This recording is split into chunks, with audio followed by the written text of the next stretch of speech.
Yeah, so you were asking about the brass, right? So the brass is our primary bread and butter and has been for 10 years. So this T-shirt on the back of the T-shirt is the wins for the people shooting our brass this last year at major competitions around the world. In 2023, the F-Class 1,000-meter World Championships in South Africa. The top 20 finishers, 17 were our brass. We are second to none in precision and in consistency, mostly of brass, specifically the internal volume, which is why our brass is so consistent. That's pretty interesting because isn't the F-Class team local sponsored? The U.S. one, but the South African team, who had the South African F-Class team is sponsored by us. We would love to sponsor the U.S. team, but I don't know if they can get bullets if they took our brass. I'm fairly sure Eric Martinez around here somewhere. Yeah, he's been by the booth already, and looking at the annealer. Is very strong, especially at the base. So we have a very, very strong head hardness, high head hardness, very strong brass at the base, which allows people to run pressures that are unrecommended, I would have to say.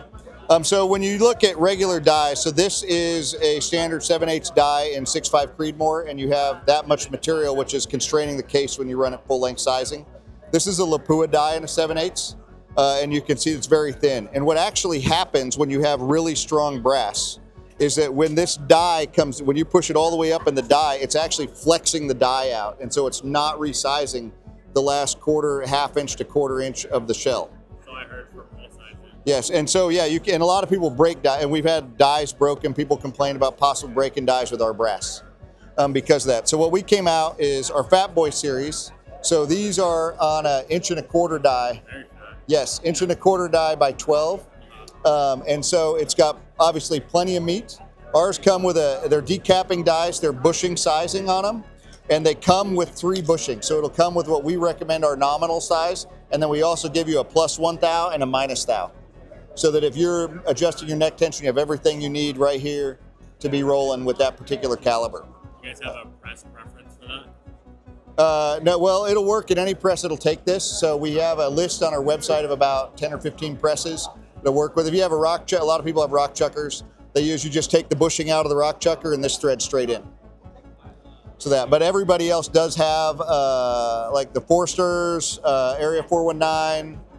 Those guys all have. It'll fit in most of those.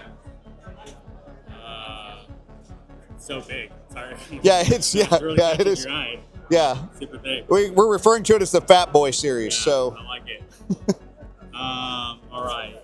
And what else? You guys don't make actions, do you? We do not make actions at this time, but we do make is this is a Remington 700. So if anybody has a Remington 700, especially like short action 700, you bought it in a 308 or something common, and you want to rechamber it to a new cartridge of maybe a 6.5 PRC, well then you got to modify the bolt. A lot of people cut it like a Seiko extractor or something in it. What these these will be out mid-year, so June or July we'll be releasing them totally. So it's a replaceable bolt head 700 bolt, short action and long actions. And we have obviously small bolt face, magnum bolt face, and we'll have a standard bolt face. There's actually 2 magnums, so people know there's a regular magnum and then there's like a WSM magnum, which has a little different extractor because their rim dimensions are slightly different than a regular magnum, like a 300 Win Mag, PRCs, those kind of things. So it uses a plate extractor, so we're not taking any lug strength out. It uses a 700 ejector cartridge, but ours will come with the cartridge and extractor installed so that you don't have to buy extra parts when you buy one. And the bolt heads are retained by the firing pin assembly, which just uses a standard, so it uses the standard 700 firing pin assembly, so out of your current 700. So there's nothing else to buy. You can just use your 700 firing pin assembly, striker assembly. So the bolt handles are replaceable, and like I said, the bolts actually just slide out, I hope, on camera. They never do on camera. I have a bad action, so modular setup is not unfamiliar. Yeah, it's very similar. The bad action, they have a modular setup somewhere about this point in the bolt. Very similar to that. Ours is just up front, so you can just retrace the bolt head. And so if anybody's rechambering like a 700 short action, like I said, anything, it's really easy for the gunsmith to do this. The only difference is there's no counter bore like the 700 has. So your new barrel's going to have a flat base on the front of it, no counterboard. Gunsmiths know what I'm talking about.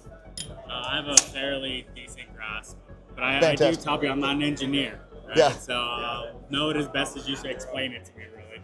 Perfect. And you guys are making bipods as well? Well, we don't make bipods. We're making the feet feet attachments? Yeah, we make the foot attachments. They'll fit Harris. We have a Harris bipod foot. We have a quad spike and a single spike. So the single spike has a cupped surface, so it's really good for soft surfaces to get in. The quad spike has lots of edges, so it's good for hard surfaces. And the spikes are replaceable. So we have a steel spike kit. It comes with the tool, so it's just a 1/4-inch hex, so you can pull those. It happens to use the same thread as track spikes. So if you have track shoes and you want to put your spikes in here, you can do that. Any sporting goods stores in a pinch. Now they're generally not hardened steel, so they'll bend a little bit, but they fit Harris. We also make them for Atlas bipods. Everything comes there, the O-ring, the detent. They'll fit Atlas, Magpul, and single pull MDT Skypods, not the double or triple.